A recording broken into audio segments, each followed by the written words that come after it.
पश्चिम Asia में अमेरिकी paratroopers संभालेंगे मोर्चा।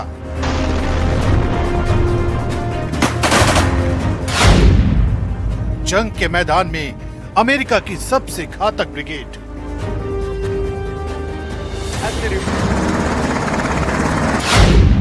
ईरान के खिलाफ उतरेगी 82वीं एयरबॉर्न डिवीजन।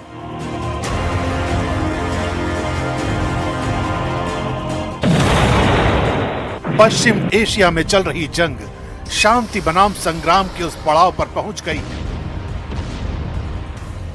जहां से हर अगला कदम इतिहास बदल सकता है। इसी मोड़ पर डोनाल्ड ट्रंप ने अपना सबसे बड़ा दांव खेला है, तेजी से हमला करने वाली फोर्स को आगे बढ़ाकर।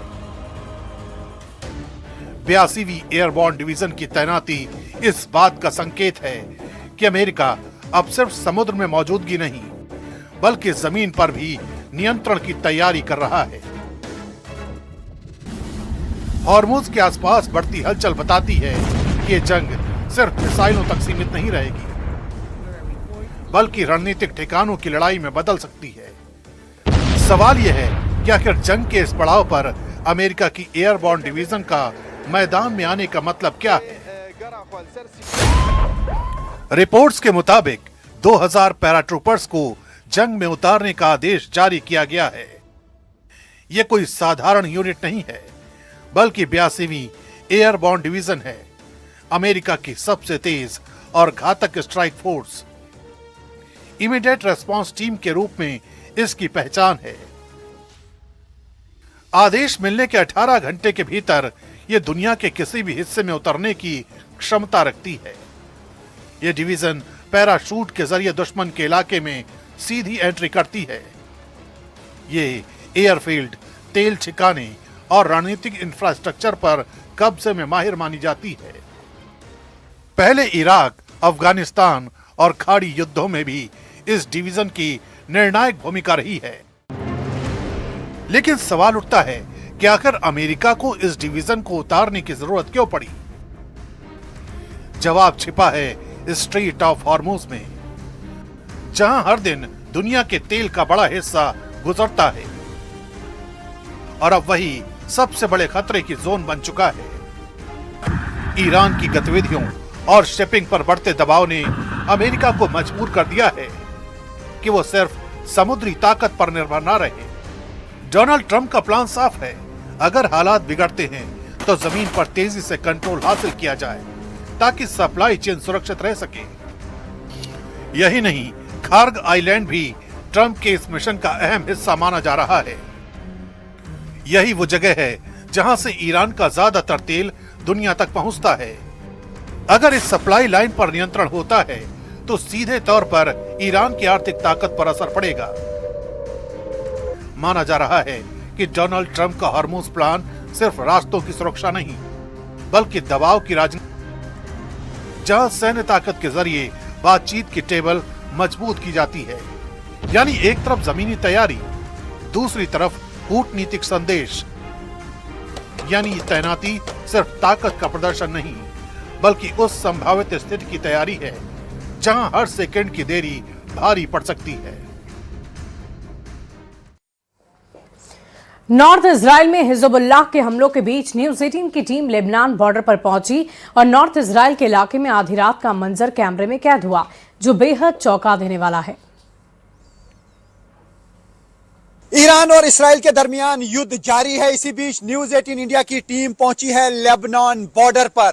यहां से लेबनान का बॉर्डर शुरू हो रहा है और ये इस्राएल की टेरिटरी है। मैं आपको बता दूं, हम उस पॉइंट पे हैं जहां से सिर्फ 120 किलोमीटर दूर है लेबनान का कैपिटल बेरूत और साथ ही यरूशलेम 205 किलोमीटर की दूरी पर है।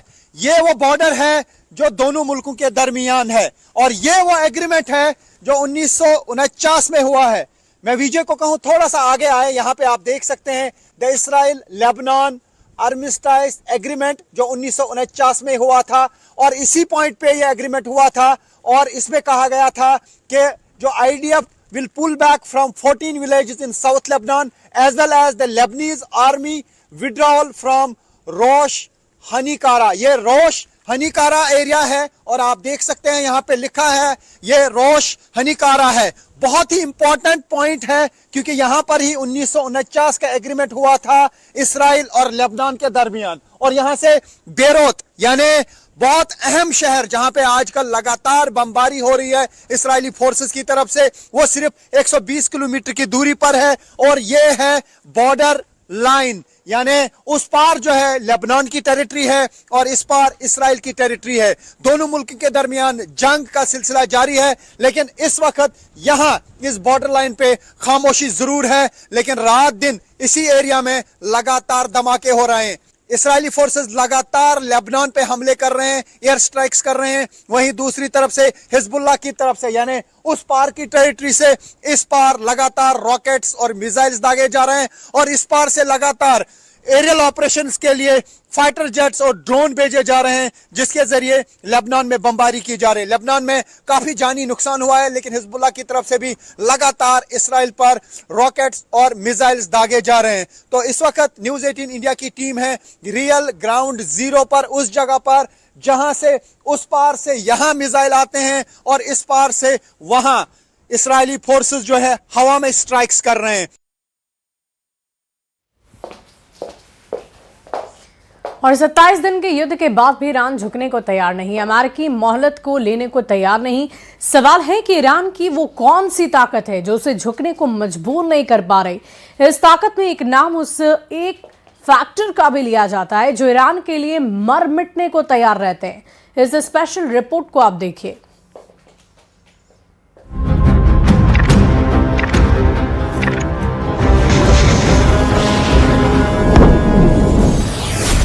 ईरान ने अपने बूशहर पावर प्लांट का बदला इजराइल के हरेदा पावर प्लांट को दहलाकर ले लिया है। ईरान का यह पलटवार बता रहा है कि वो मिसाइल के बदले मिसाइल मारेगा, बम के बदले बम मारेगा, ड्रोन के बदले ड्रोन से जवाब देगा। Oh my God! चाहे इजराइल हो या फिर अमेरिका, ईरान हर हथियार का तोड़ निकाल ले रहा है। ईरान ने ट्रंप के सीज फायर प्लान की कार्ड जैसे निकाल ली। एक तरफ ट्रंप दावा कर रहे हैं कि ईरान से बात चल रही है, ट्रंप दावा कर रहे हैं कि ईरान टोटल सरेंडर के लिए रेडी है। The other side, I can tell you, they'd like to make a deal. And who wouldn't if you were there? Look, their Navy's gone, their Air Force is gone, their communications are gone. That's the biggest problem. It's very hard to communicate. लेकिन Iran military और leadership Trump से ठीक अलग बयान दे रही है। Iran के supreme leader ने ट्रंप से समझौते से साफ इनकार कर दिया है। ईरान के नए सिक्योरिटी बॉस जनरल जुल्कद्र ने अमेरिका से समझौते पर बिग नो कह रखा है। जिन बाकर कालिबाफ को ट्रंप अपना आदमी समझ रहे हैं, उन्होंने भी सीज फायर को फेक न्यूज कह डाला है। तब अमेरिका ने ईरान में किसे साथ रखा है? वो कौन है जो ट्रंप से डील करने के लिए रेडी है? कतर जैसे देशों ने तो इस पचड़े में फंसने से तौबा कर ली है। कतर के विदेश मंत्रालय का आधिकारिक बयान सुन लीजिए। कतर ने अमेरिका ईरान के बीच पिसने से खुद को कैसे अलग कर लिया है। Qatar is not involved in these talks. Our views about any talks, if they exist, are consistent with our very principled position that all conflicts will end on the negotiation table. समझदार मुल्क हवा का रुख भांप चुके हैं, मगर कुछ मौका परस्त युद्ध को भुनाने में लगे हैं। वो अमेरिका ईरान की डील में बिचौलिया बनने के लिए उतावले हैं। अमेरिका इजराइल ईरान की लड़ाई में नंबर बनाने के चक्कर में कुछ देशों ने हद पार कर दी है। पाकिस्तान का जनरल मुनीर दावा कर रहा है कि वो ट्रंप का पीस प्रस्ताव ईरान को भेज चुका है। तुर्की के स्वयंभू खलीफा एर्दोआन दावा ठोक रहे हैं कि युद्ध की मध्यस्थता वही कर रहे हैं। रूस ने कहा है कि ट्रंप के 15 शर्तों वाले प्रस्ताव की रिपोर्ट भरोसे लायक नहीं है। Такого рода информацию иранские наши друзья нам не передавали. Это первое. Второе. Мы не знаем, насколько достоверны все эти сообщения. रूस की बातें ईरानी मिलिट्री से मेल खाती हैं, जिसने जानकारी दी है कि उसकी सीज फायर पर किसी से कोई बात नहीं हो रही है। इजराइल ने भी युद्ध को रोकने का कोई सिग्नल नहीं दिया है। नेतन्याहू अपने सलाहकारों के साथ नए सिरे से सिक्योरिटी मीटिंग कर रहे हैं। उन्होंने सिक्योरिटी कैबिनेट को भी बुलाया है। इजराइल ने अब तक ईरान में अपने सभी टारगेट हिट नहीं किए हैं। नेतन्याहू का प्लान ट्रंप से बिल्कुल अलग है। ट्रंप दावा कर रहे हैं कि उन्होंने ईरान में लीडरशिप का सफाया कर तख्ता पलट कर दिया है। ईरान में नए ग्रुप के साथ उनकी अच्छी बातचीत चल रही है। We have really regime change. You know, this is a change in the regime because the leaders are all very different than the ones that we started off with that created all those problems. So this was, I think we can say, Jason, this is regime change. जब Trump युद्ध का खात्मा चाहते हैं तो Iran उन्हें झटका देने लगा है। ईरान ने सुपर पावर के करियर को मिसाइल से दहलाने का दावा किया है।